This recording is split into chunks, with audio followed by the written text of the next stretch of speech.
So, Flugzeug fliegt noch? Ja. Wieder ein Unwetter, Hagelkörner. Ah, ja. Die Google-Bewertung fehlt noch, ne? Wie gut, dass die Bäder sind. So, jetzt habe ich den Vater verloren. Moment, jetzt kommt dann noch Besuch, das ist schon nicht normal. So, ich glaube jetzt der 4., 5. Versuch. Ich bin total durcheinander. Buenas und herzlich willkommen zu unserem neuen Video, Versuch Nummer 73, Versuch Nummer 78. Was erwartet dich heute in diesem Video?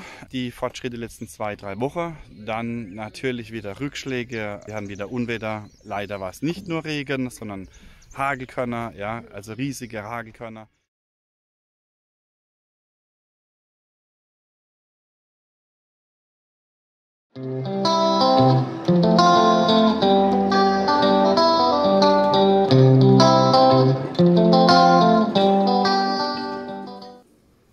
Hat jetzt eine Freundin gebacken für die Ina und die Ina soll mal probieren, ob es auch schmeckt. Ich habe jetzt leider nichts dabei gehabt.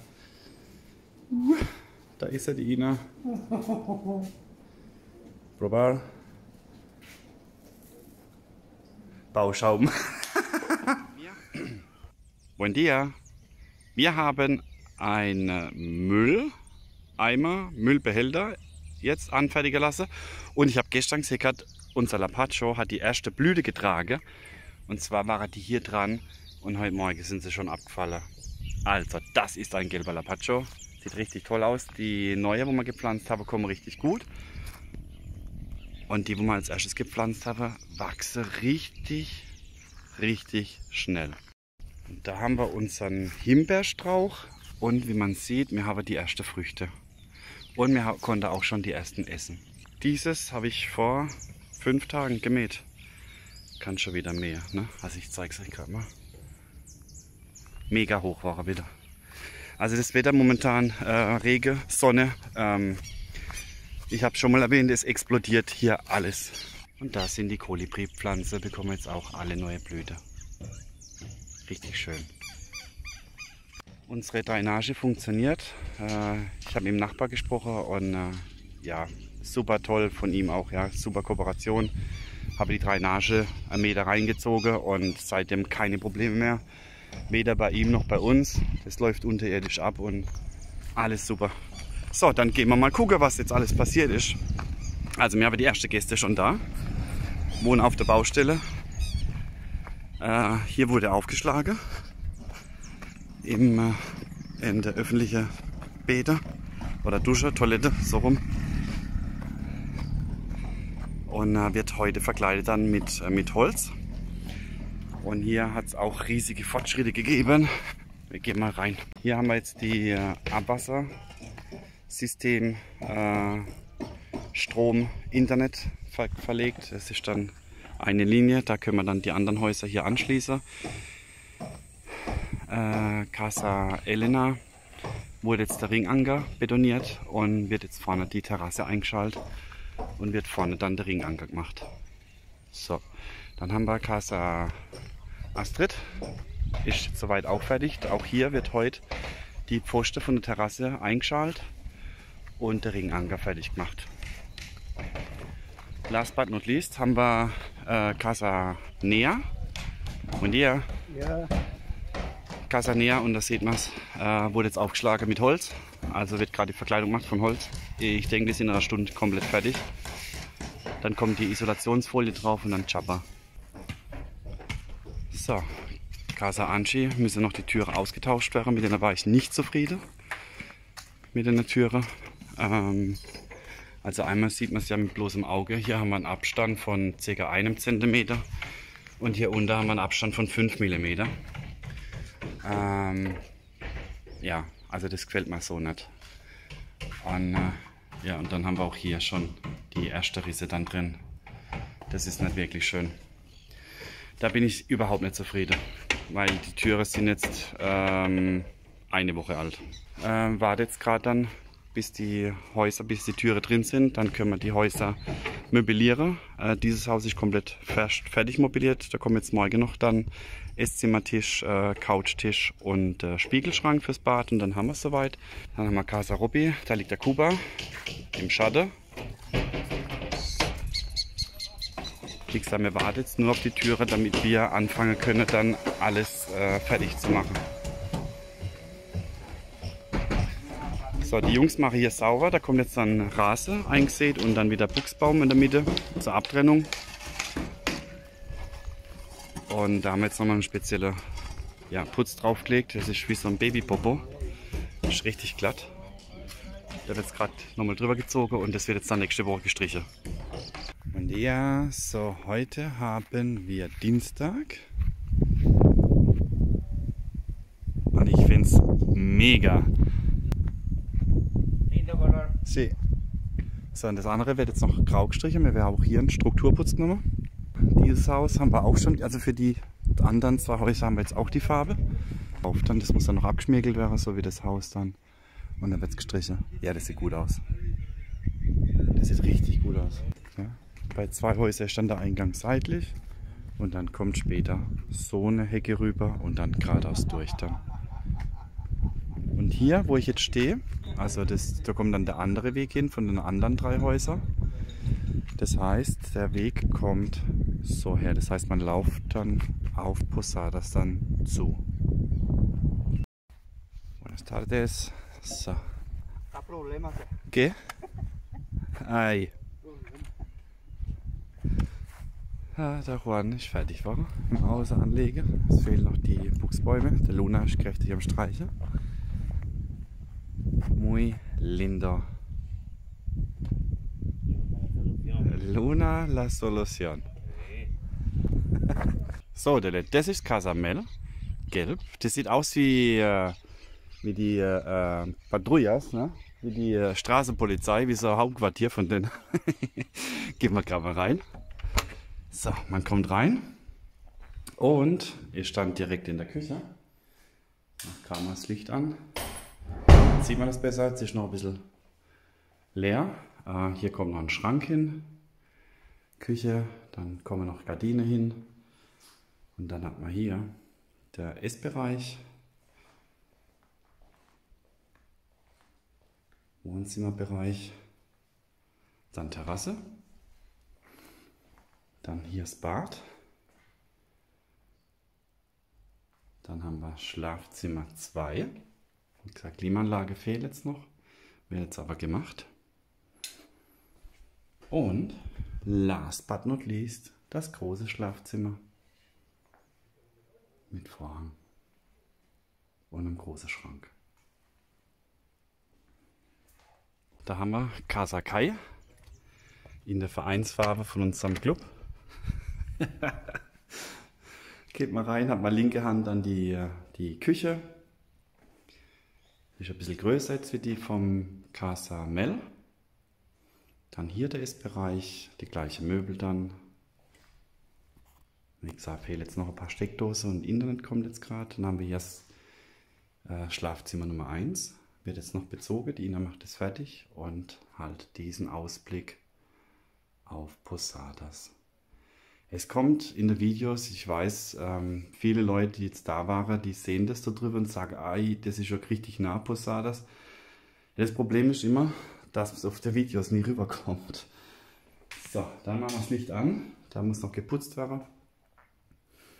Ist dann das Schlafzimmer, da kommt dann noch ein Spiegel rein. Und dann gehen wir rüber zum Schlafzimmer Nummer 2.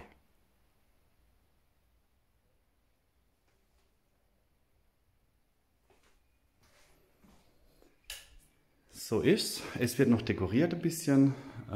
Es ist alles da, die Tasse, Teller, also es ist komplett voll möbliert. Was wir nicht haben, ist ein Fernseher. Fernseher sehen wir nicht ein. Bei der Natur, bei der Stadt, dass man dann auf der Couch sitzt und Fernsehen guckt. Und notfalls geht es ja auch mit dem Laptop oder mit dem iPad oder mit dem Ding. Also das heißt, Internet ist da. Mit dem PC kann man auch direkt da reingehen. Also Mixer, mehrere Glasfaserkabel und daher ist das alles okay. Wir sind in der finalen Phase.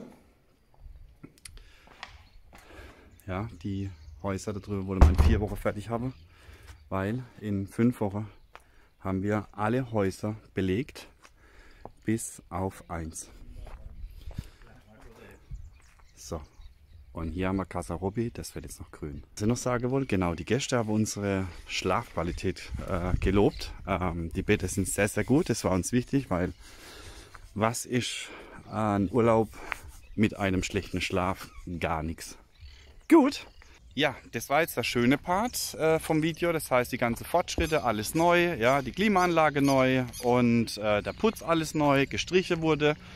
Und jetzt nehme ich euch mit, der aktuelle Stand, heute, Freitag, 5., 6., 10., im Eingangsbereich der Ruben oder die 2 Ruben arbeite, lege alles an, mache alles sauber. Und dann gehen wir mal rein. Es hat natürlich wieder ein Baum, also ich kann gar nicht so viele Bäume hier pflanzen, ja, wie die mir kaputt gehen. Ne? Ja, vom Wind, vom Sturm dann umgeknickt. Wird jetzt demnächst beseitigt und ja, es ist so, wie es ist. Die Möwe, Kuba jagt jetzt mit, die wohnen bei uns im Palmegarten. Und habe einen kleinen Junge bekommen. Kuba weiß auch, dass er jetzt zum Beispiel stoppen muss und nicht weitergeht. Dass er die Junge in Ruhe lässt. So, dann haben wir hier, auch hier vom Hagel, unsere Palmen. Kommt jetzt eine Ersatzpalme. Gott sei Dank nur die eine Palme hat es dann erwischt. Und man sieht hier drüben, es wird immer grüner. Gott sei Dank, weil, das ist ein ganz, ganz großes Thema momentan, das zeige ich euch jetzt gleich mal, diese rote Erde, das ist so hartnäckig, ja, also da ist auch so viel Eisen drin und wir können putzen und putzen und putzen. Die Hunde kommen reingesprungen mit dreckigen Füßen und wir kriegen es kaum weg, ne? Also ich zeige es euch gerade mal. Bevor ich das jetzt euch zeige, hier haben wir die Steine liegen, schon und hier oben auch, das heißt demnächst wird dann hier der Gehweg gemacht. Aber gleich mehr dazu. So, das Problem ist, das Ganze hier, ne? Regenwetter, Feuchtigkeit, man tritt rein und man bringt es dann immer auf den Boden. Das Gute ist, ja, ich habe so eine Maschine, da kann ich das einigermaßen sauber machen, hier im Außenbereich. Im Innenbereich, da kann ich nicht mit der Maschine rein und das ist so hartnäckig, die ganze Erde wegzukriegen, das ist echt, oh, es nervt halt nur noch, ne? Und hier ist überall Wasser gestanden. Hier auch, man sieht es ja auch im Rasen. Und dann kamen die Hagelkörner. Ich zeige euch gerade mal Bilder. Und die schlugen dann ein, wo das Wasser stand. Die ganze Fassade, alles versaut mit Dreck. Der Wahnsinn. Beispiel unsere Treppe. Ich kriege die selbst mit der Maschine nicht mehr sauber. Also ich kriege sie nicht mehr sauber. Das ist so eine raue Oberfläche und der Dreck, der sitzt so hartnäckig da drin. Keine Ahnung, vielleicht habt ihr eine Lösung, liebe Paraguay, wie man das im Ganzen oder am geschicktesten lösen kann. Also ich mache mit Hochdruck, ja, so ein Hochdruckreiniger. Mit Schrubber, mit Bürste und so weiter und so fort. Wie gesagt, hier geht es, ja, hier kann ich das schön machen, das hat eine klare Oberfläche, alles cool, aber die Treppe und der Innenbereich, ich krieg's nicht sauber. So, dann gehen wir jetzt mal rüber.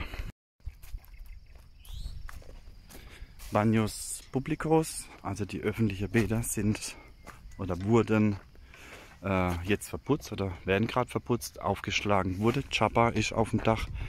Wir haben jetzt nochmal einen Graben hier gezogen, damit das Wasser hier vorne dann ablaufen kann.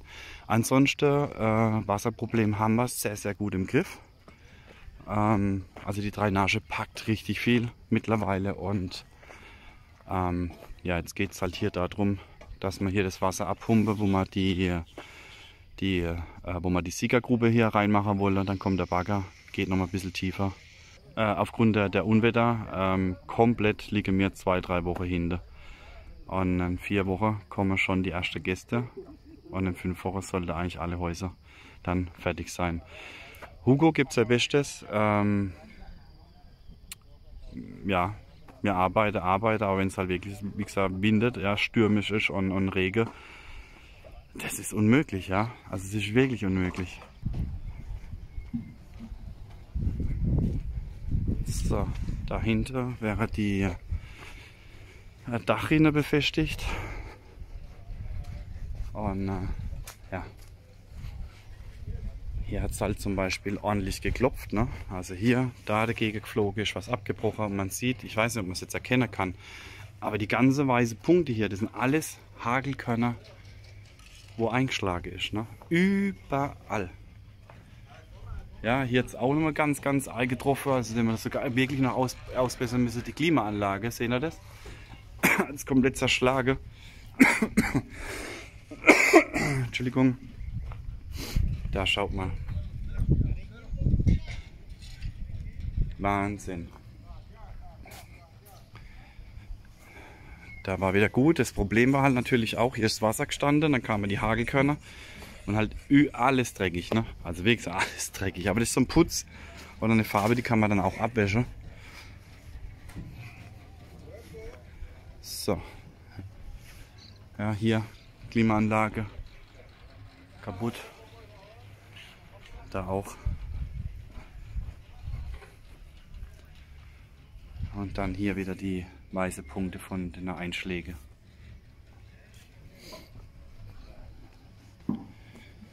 Es ist halt irgendwie, macht halt irgendwie kopfmüde. Ne? Also das, was im letzten Video schon gesagt habe, wo man die Frage beantwortet habe, du willst halt vorwärts kommen und du kriegst halt immer wieder Steine oder Hagelkörner in den Weg geschmissen. Ne? Jetzt guckt hier hin, komplett alles dreckig. Ne? Also die wollte die Dachrinne eigentlich einen Tag vorher installieren, damit das Ganze halt sauberer ist. Und sie sind halt nicht gekommen. Ne? Das ist halt das Problem. Naja, überall Dreck. Dann ist jetzt noch unser Maler, der ist jetzt krank. Aber der hat schon gesagt, der bringt das wieder alles in Ordnung. Aber es ist ja alles mehr Arbeit, ja, es nervt halt, weil momentan, wir kriegen halt die Hagelkörner so groß wie die Ware, wir haben es gestern gehabt, ja, wo wir uns getroffen haben, in Paraguay gesagt hat, die letzten 25 Jahre hat es nicht so große gegeben und der Regen, auch die Regenmasse hier, Katastrophe. So viel momentan, also wirklich viel. Und die Regenzeit hat noch nicht angefangen. Jo, verputzt, wenigstens es geht vorwärts. So, und jetzt erzähle ich euch noch, welche Pläne wir jetzt haben oder was wir gestern alles besprochen haben, wie wir jetzt dann weiter vorgehen. Hier in der Mitte wird ein Pike angelegt, dann haben wir jetzt das Kincho ausgemessen, wo das hinkommt. Und sobald die Trauhäuser fertig sind, fangen wir dann an, ohne der Weg reinzugehen, an der öffentlichen Toilette vorbei. Dann gehen die, jetzt muss ich gerade gucken, ungefähr ja, bis zu der Palme hier, also geradeaus durch. Und dann geht der Weg so hoch und dann nach links ab. Das heißt, dann können wenigstens die Leute, die hier dann wohnen, trockenen Fußes, sage ich mal, oder ohne Matsch dann in ihre Häuser gelangen von der Parkplätze. Dann werden wir hier das Kincho bauen. Das ganze Kincho haben wir jetzt ein bisschen weiter zurückversetzt. Das heißt, der Weg, wo dann hier hochkommt, der geht dann hier hinten noch geradeaus durch. Und dann fängt hier das Kincho an. Und unten geht dann der Weg Richtung Pool. Und geradeaus dann nochmal, dass wir hier den Anschluss haben. Ja, so ist jetzt der Stand der Dinge. Wir machen das Beste draus. Wir liegen 3-4 Wochen hinten dran. Wir machen das Beste draus und Hugo schaut, wie wir vorwärts kommen. Ja, es nervt mittlerweile, wie schon erwähnt, ja, der permanente Sturm, die Regenmasse, also 50 Liter pro Quadratmeter in der Stunde und die Hagelkörner halt. Ne? Also die Dächer sind dicht, also alle Häuser waren dicht, trocken. Ein paar Schäden haben wir natürlich, aber deswegen haben wir auch das Jabba-Dach gewählt, weil es halt einfach sicherer ist, wie zum Beispiel Ziegeldach. Also ich behaupte, wenn wir ganz normale Dachziegel gehabt haben oder hätten, dann wäre die ganz sicher kaputt gegangen. Am nächsten Tag sind auch ganz wenige gekommen von der Arbeiter auf unsere Baustelle, weil die haben selber zu kämpfen gehabt daheim mit ihren ja, Schäden, wo sie gehabt haben, sei es Wasser, sei es Dachreparaturen. Und wir sind noch ganz gut glimpflich, oder wir sind ganz glimpflich eigentlich noch davon gekommen.